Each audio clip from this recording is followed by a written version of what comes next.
But let's move on. Let's go to number 7.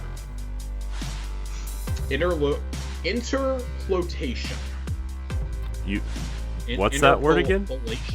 Interpolation? I don't know.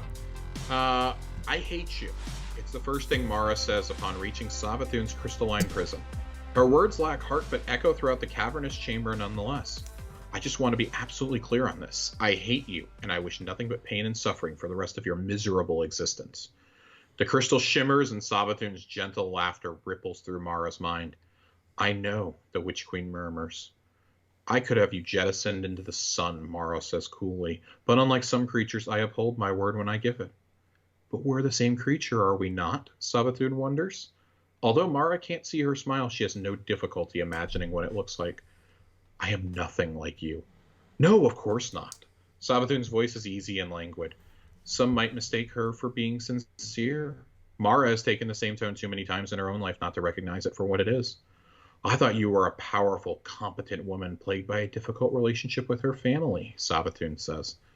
Someone who weaves complicated, long-spun schemes across the arc of time's bow. My mistake. Mara stares at the crystal, clenches her jaw, and turns her back to leave. But before she can take even one step towards that door, she feels Savathun's consciousness brush like silk against hers. I thought you were someone who believes herself to be so smart, Savathun purrs, that she is easily blinded by her own ambitions and self-appointed genius. Someone who is so certain of her solutions that she fails to see the inherent peril in her plans, and yet too embarrassed to ever admit she may have gone astray. Tension knots the muscles in Mara's shoulders and back. Over the years, she has trained her face to remain a mask, but she's not always as skilled when it comes to the rest of her body. Savathun continues, I thought you were someone so afraid of being vulnerable that you'd rather fail than... Enough! Mara rounds on Savathun's prison with the precision of an angry viper. She does not raise her voice, instead she lowers it. That might work on him, she says, the last word like fire on her lips, because it still pains her to refer to Crow by any name. But you'll find my armor has fewer gaps. Power surges around her hands as she slams them Power surges around her hands as she slams them against a crystalline surface. A lattice of radiant energy winds itself around Savathun's prison, and Mara hopes that the furious drumming of her heart and intermittent flare of her nostrils will be mistaken for exertion, not a different kind of weakness. When the spell is complete, Mara steps back. Her glowing eyes dim. She wavers with fatigue, listening for the psychic echo of Savathun's voice inside her skull. There is only silence. Shut up, Mara breathes, a strained marriage of relief and loathing. Shut up.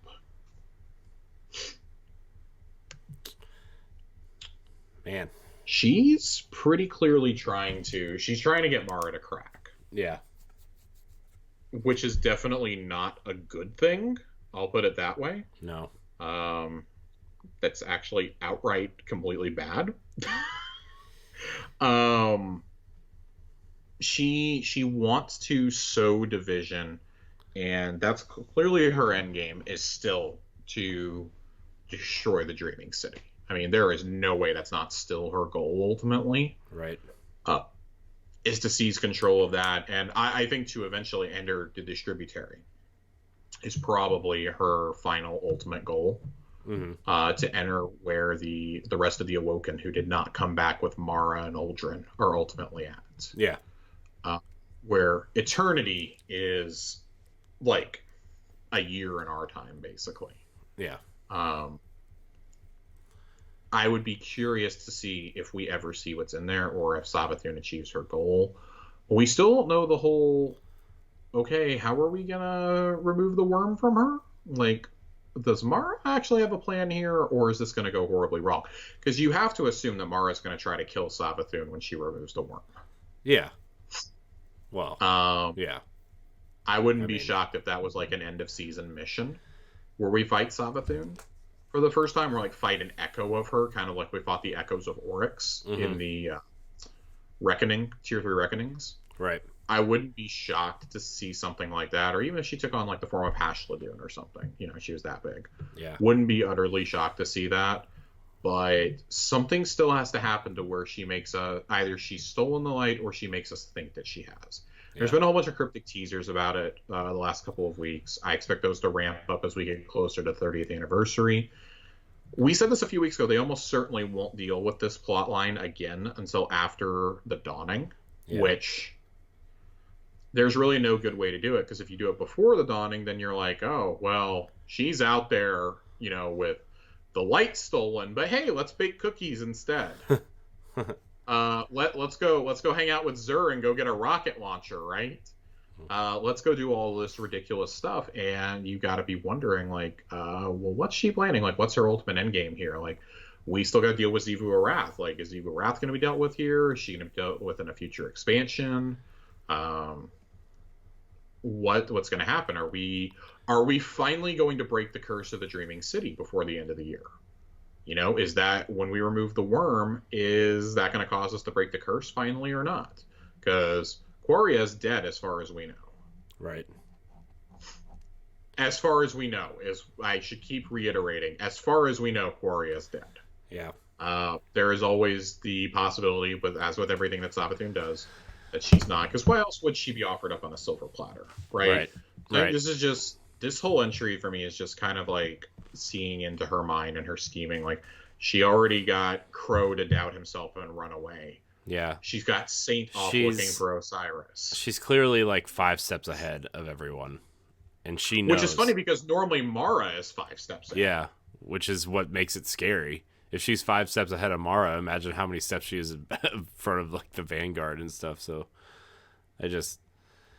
I'm thinking about that raid, and like, Savathun is coming, right? Like, obviously she's going to be the villain or the final boss of the raid, but like, I was thinking like, okay, so we know she's running from someone, right? And maybe like the story is like she steals the light to try to defend herself from who she's running from.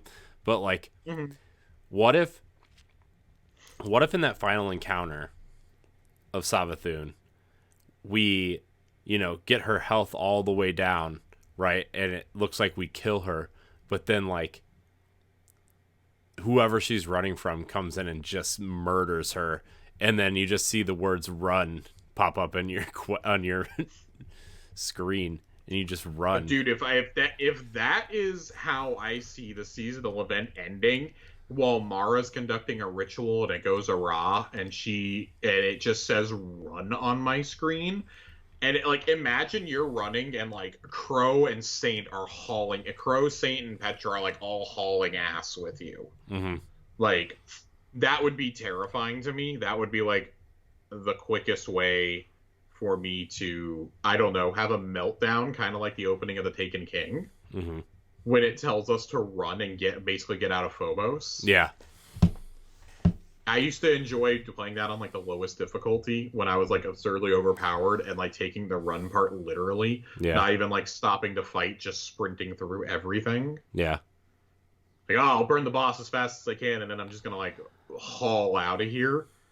That strategy almost never works. Mm-hmm. Yeah. But it was always fun to do it because it was like, oh, like I kind of like the we've done missions on the moon where we've had to do that. Like when we were in Crota's throne world for his funeral, which is still one of the weirdest things I think this franchise has ever done. Mm-hmm. And you had to run back through parts of the Crota raid. Mm-hmm. To get out, and then subsequently in the catacombs, and you've had to do that in a few other missions where we've had to run, and if not, you're gonna get caught by like darkness, and it'll slow you down, and like the hive are gonna mob you and stuff. Right. Yeah. I think that'd be cool. Like, don't do it like every expansion, but man, if you were ever gonna do it, I think Savathun is the time. It's funny because I feel like each of the next 3, like, you could easily do that. Like, oh, Savathun, you could do it in Witch Queen, you could do it in Lightfall. There's no way you're not doing it in the final shape. Mm-hmm. Yeah. The final shape's just going to be like a giant Telesto chasing you down a hallway. God. No, because then they'll cancel the expansion because it's broken. Oh my god. Dude, just like, let me go into the final boss dual wielding Telestos.